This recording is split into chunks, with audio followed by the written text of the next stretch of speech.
Apakah tempat yang dulu menjadi sisa edema itu akan terisi kembali oleh otak yang berkembang dan mengisi, ataukah dia menjadi kematian jaringan? Nah, itu yang bisa dianalisis dengan menggunakan spektroskopi multivoxel atau CSI.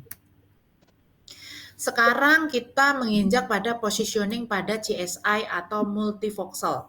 Nah, nih teman-teman kalau lagi planning, ini satu blok aksial, ini kita pakai semua.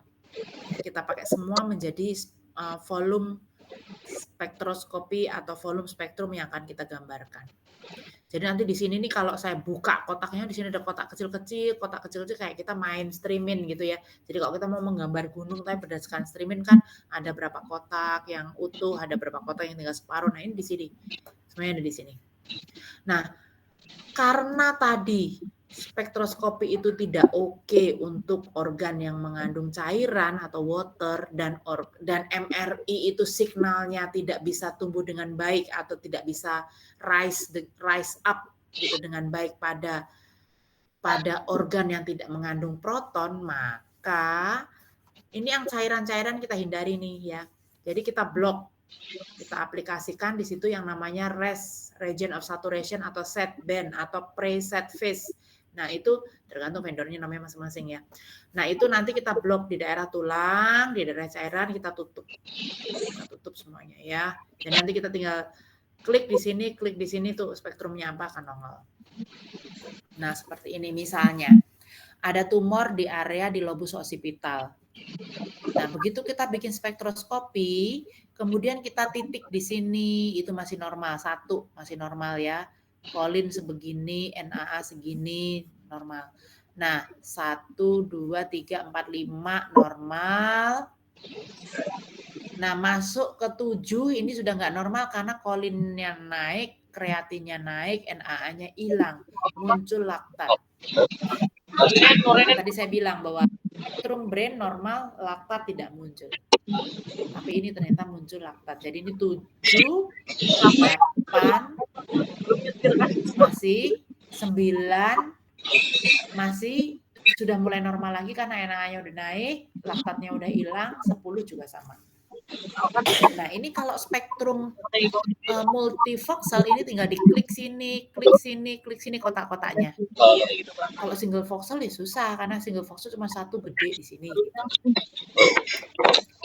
Nah, kalau dari beberapa pemaparan itu kita simpulkan bahwa single voxel spin echo atau press itu kita bisa lakukan dalam 3 TE yaitu 44, 144 atau 272 yang masing-masing kita kategorikan sebagai short TE, medium TE atau long TE. Sedangkan pada multivoxel kita juga lakukan dalam 3 TE yaitu short TE, medium TE, dan long TE yang adalah 30 milisecond, 144 milisecond, atau 272 milisecond. Nah, ini kenapa di sini 30? Tadi yang saya bilang bahwa kemampuan untuk melakukan suatu akuisisi spektrum dengan TE yang paling rendah itu STIM multivoxel dan STIM jagonya. Diaplikasikan dalam brain dan prostat. Nah, sekarang kita belajar mengenai brain spectrum. Spektrum pada otak itu nanti teman-teman semua akan menemukan yang namanya NAA, N-asetil aspartat. N-asetil aspartat itu akan muncul pada ppm-nya 2,0. ppm itu yang mana sih, Bu? Nah, saya ulang kembali.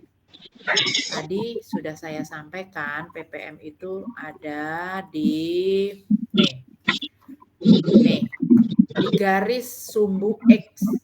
Di sini ada angka-angka ya 4,0, 3,5, 3. Nah, NAA atau N-asetil aspartat itu munculnya di 2,0. 2,0 ya. Kemudian spektrum yang kedua adalah kolin. Kolin itu muncul pada 3,2 ppm. Dia itu adalah marker untuk kasus-kasus demyelination dan menunjukkan adanya membran sel. Jadi kalau ada satu kelainan sehingga membran selnya ada gangguan, sehingga tidak bisa ada difusi antar cairan intra-ekstra aksonal membran, itu nanti kolinnya akan naik. Kolinnya akan naik karena dia marker. Kalau dia di atas rata-rata berarti dia menunjukkan adanya kelainan atau abnormalitas. Biasanya nilainya itu berlawanan dengan NAA. Kalau kolinnya naik, NAA-nya, marker neuronal dan aksonalnya akan turun. Ya. Nah, kalau ini adalah membrannya, kalau yang ini adalah neuronal dan aksonal markernya. Kemudian spektrum yang ketiga adalah kreatin. Kreatin itu doblet, yang artinya muncul 2 kali, pada 3,0 ppm dan pada 3,9 ppm. Ini jumlahnya konstan pada brain pathologist ya. Berarti kalau brainnya normal nggak konstan gitu ya, bisa berubah-ubah. Nah, tadi kalau saya menunjukkan satu grafik metabolite itu makin mendekati titik nol, makin mendekati pertemuan antara sumbu Y itu bukan makin kecil ya, tapi makin gede. Ya 2 tuh ada di tengah-tengah, makin ke sini makin gede. Tadi 4, 3,5, 3 baru titik-titik dan sampai 2, 1, 0. Kemudian laktat itu dia muncul di 1,3 ppm. Laktat ini menunjukkan produk akhir dari siklus gliolitik yang menjadi marker adanya iskemia. Normalnya besarnya adalah 1 milimol dan dapat terlihat dalam spektrum. Jadi kalau ada proses gliolitik itu apa sih? Proses gliolitik itu adalah proses penyembuhan atau mengkeretnya satu tumor gitu menjadi jaringan nekrotik. Jadi tumornya mati, keriput gitu, itu namanya gliolitik. Jadi itu mestinya nggak muncul kalau brain spektrum normal, tapi kalau misalnya ada proses gliolitik ya dia muncul. Nah, lipid itu munculnya bareng sama laktat di 1,3, dia doblet dan di 0,7 ppm. Nah, dia lipid itu muncul pada beberapa jenis tumor dan pada stroke serta pada multiple sklerotik sebagai penunjuk adanya destruksi pada mielin yang sifatnya akut. Ya. Jadi kalau misalnya ada destruksi satu jaringan, kemudian dia akut, gitu maka lipid itu akan muncul.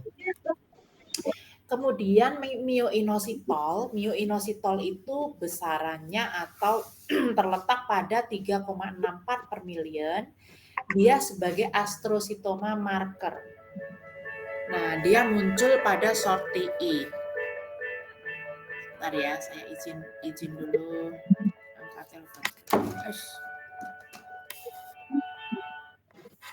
Halo? Terus bunti Pak.